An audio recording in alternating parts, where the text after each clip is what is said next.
I am treated so badly, I quit.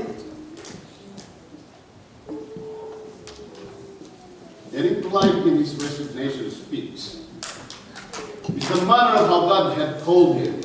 Look at how God told Jeremiah. Jeremiah 5 verse 1. The Lord said, before I formed you in the womb, I knew you. Before you were born, I sanctified you. I ordained you to be a prophet to the nations. Before you were born, before you were even formed in the womb, I have already ordained you to be a prophet to the nations. And look at verses 7 to 10. But the Lord said to me, do not say I am a youth. For you shall go to all to whom I send you, and whatever I command you, you shall speak. Do not be afraid of their faces, for I am with you to deliver you, says the Lord. Then the Lord put forth his hand and touched my mouth.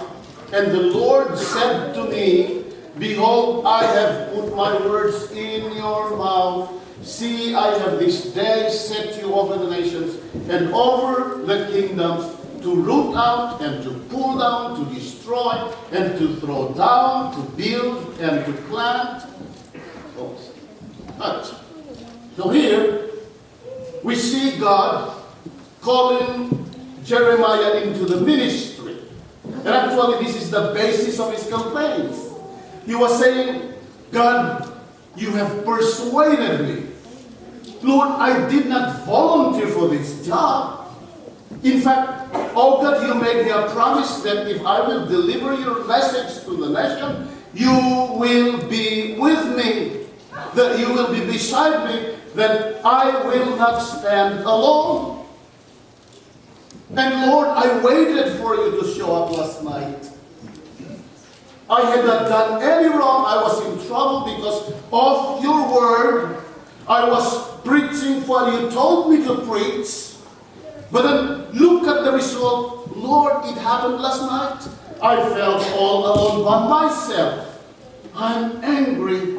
I'm mad at you. I want to quit right now.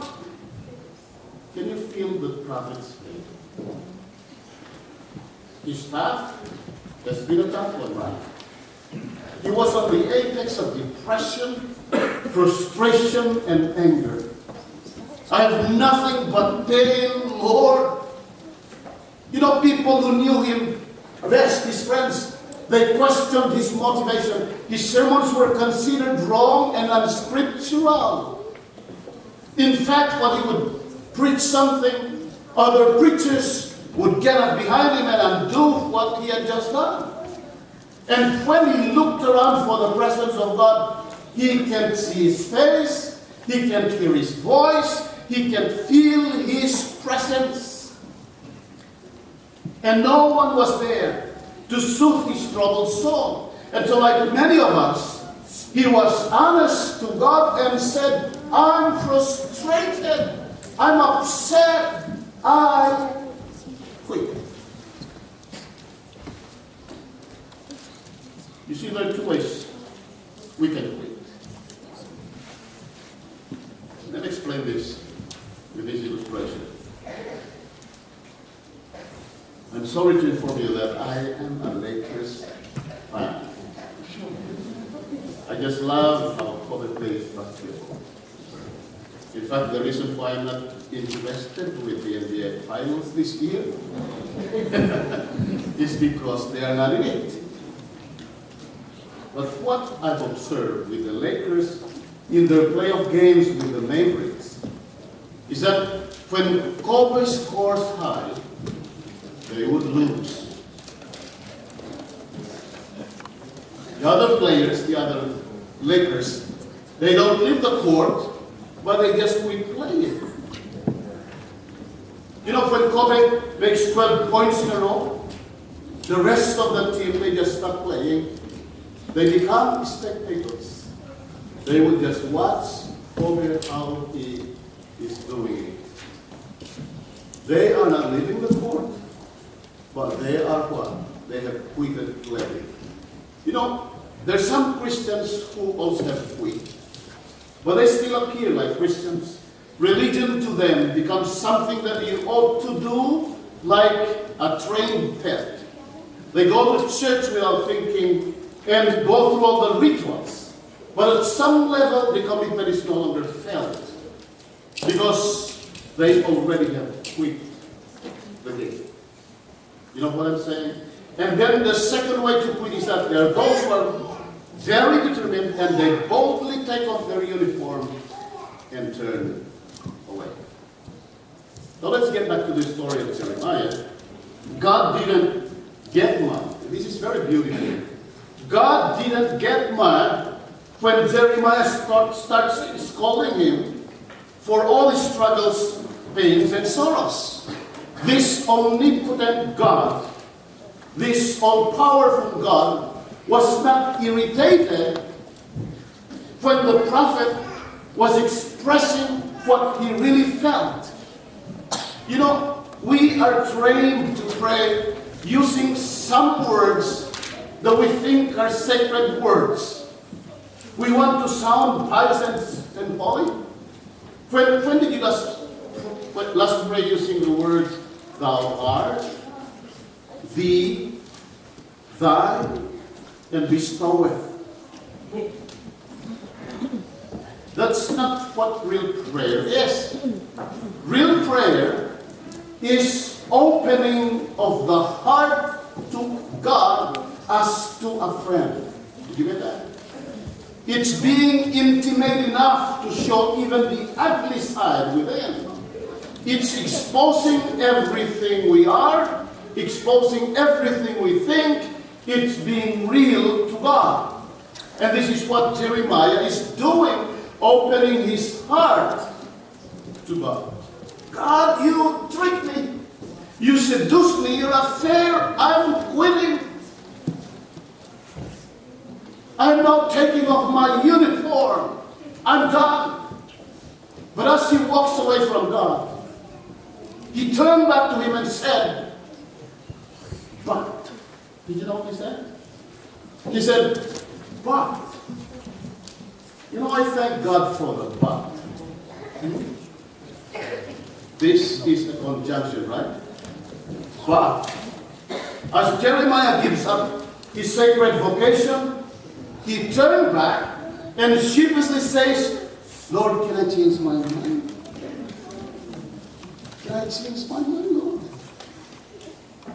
You know, this is what implied in this conjunction. For your information, a but is a bridge that takes you in a completely different direction. It suggests that everything that has been said or happened before can be nullified by what comes after the but. Like, for example, I say, oh, that lady is so cute, she's so beautiful, she's so lovely, but she's lazy. Or I say, oh, the guy looks so handsome, he's so tall, he's dark, he looks macho, but he speaks.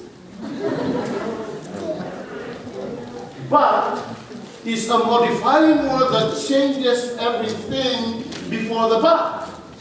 You know what I'm saying, right? Are you familiar with the song which says, I was sinking deep in sin, far from the peaceful shore? You know the song. Very deep, stained within, sinking to rise no more. Here comes, but the master of the sea, heard my despairing cry, from the waters lifted me, now safe am I. Jeremiah put an exclamation mark at the end of his, I quit. It was certain, Lord, I made up my mind, I want to do nothing with this, I'm done. Let's see how he said it. Jeremiah 20 verse 9, then he said, I will not make mention of him, nor speak anymore in his name. Definitely he's saying, I'm now quitting in the ministry. I won't speak anymore in his name. I won't preach anymore. I don't want to be a Christian anymore. So don't ask me anything about the ministry. Don't ask me to come to church anymore. I quit, and I'm sure of this. I am quitting. But then there's the but. Yeah. What? What? Of course, Jeremiah was certain. But then there's the conjunction but his word, look at this. But his word was in my heart like a burning fire, shut up in my what? My bones. In other words, he's saying, I've got a problem, God, I can't leave your word because it is within me, it's in my bones, I can't remove it, it burns inside me. I can take it out, it has been infested in me, I can get rid of it, I couldn't shake it off, I couldn't stop thinking about it.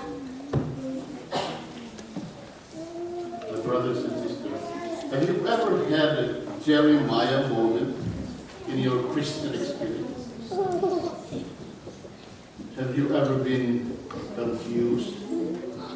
Have you ever been disturbed? Have you ever been troubled by the circumstances of your life?